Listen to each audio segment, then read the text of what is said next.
So the Labour Party of South Africa has urgently approached the Constitutional Court, and this is to compel the IEC to review its timetable.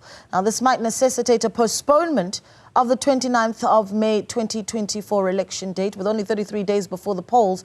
Why this urgent application? Well, to unpack this, we are joined by Mr. Joseph Mathunjwa, who is Labour Party's interim executive. You may also know him as AMCU president. Mr. Mathunjwa, good morning to you, and thank you so much for joining us. Can we start here? Okay, let's just bring everyone and our viewers up to speed. Why it was important for the Labour Party to approach the Constitutional Court in a bid to review the timetable of the IEC.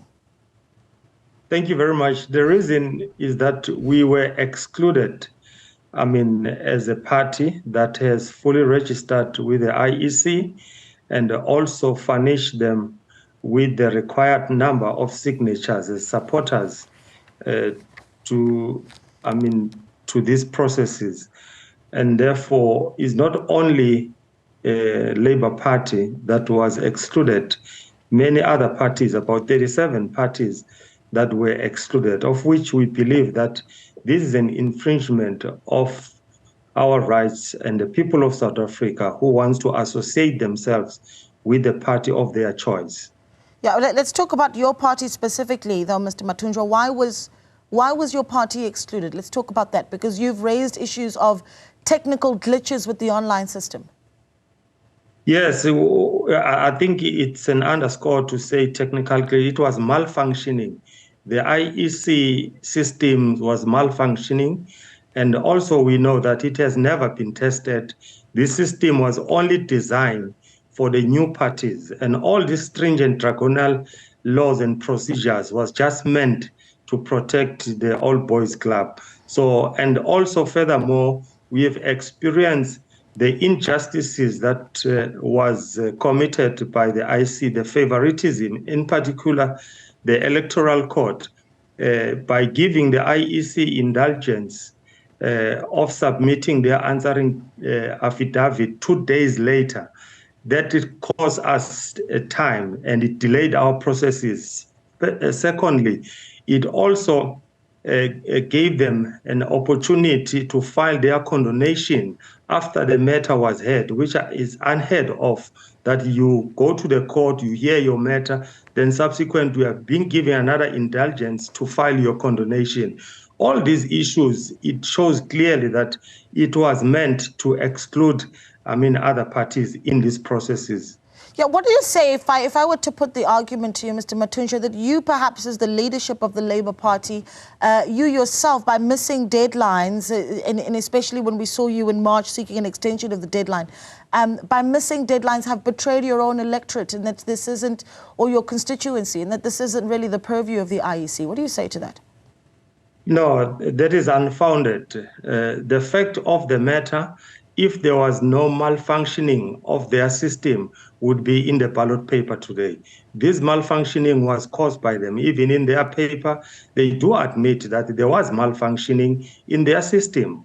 So therefore, you cannot persecute us, for being late, whereas we're not late. Like, for instance, you buy your flight ticket, and then you get to the airport, and then you are ready to enter, the gates, and then the system malfunction. We are not able to access, to board a plane. Whom are you going to blame? Are you going to blame yourself or the system of the airport? This is the same things that we experience. You can't be blaming us for their malfunctioning of their system.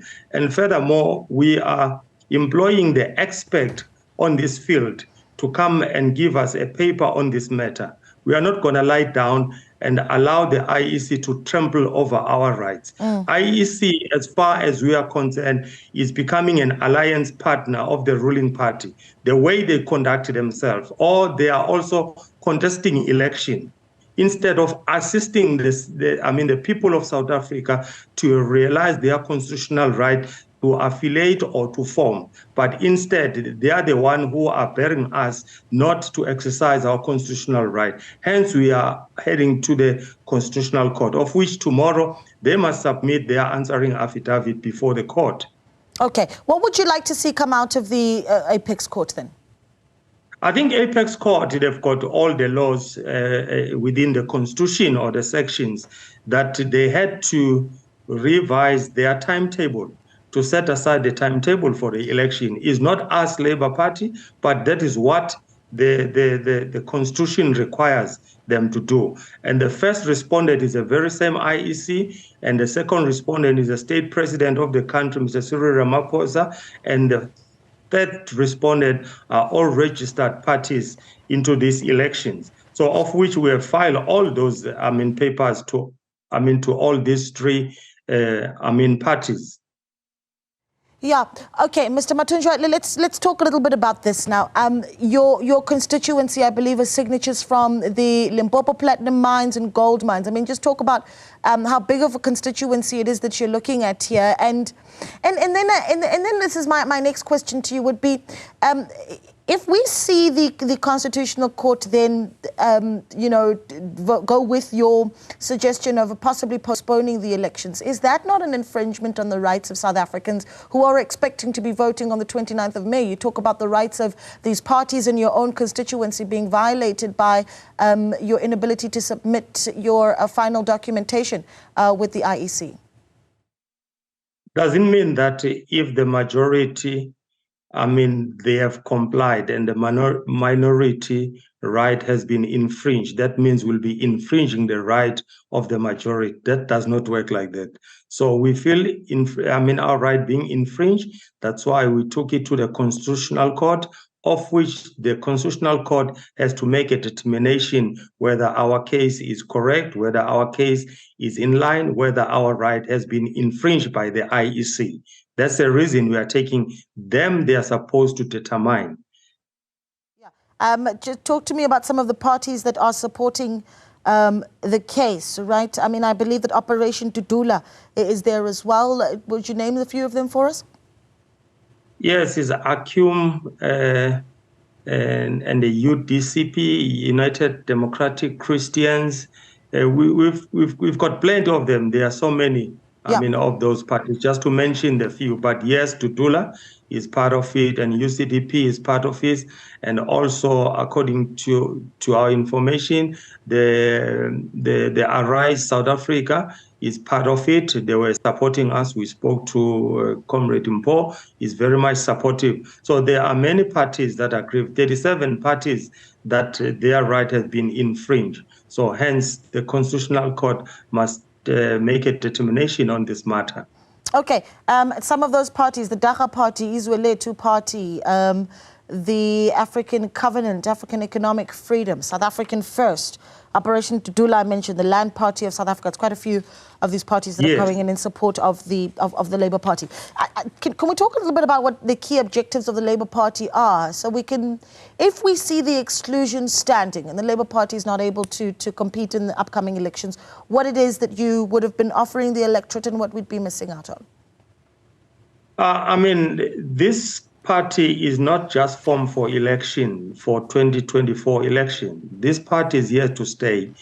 And furthermore, you yourself, you can experience how the jobs, in South Africa, the scarcity of jobs in South Africa, how the jobs are shared by multi-international company, your Anglo-American, your Sibanye Stillwater, your Siriti in coal. Thousands and thousands of jobs are shared. There is no jobs, 32% of unemployment.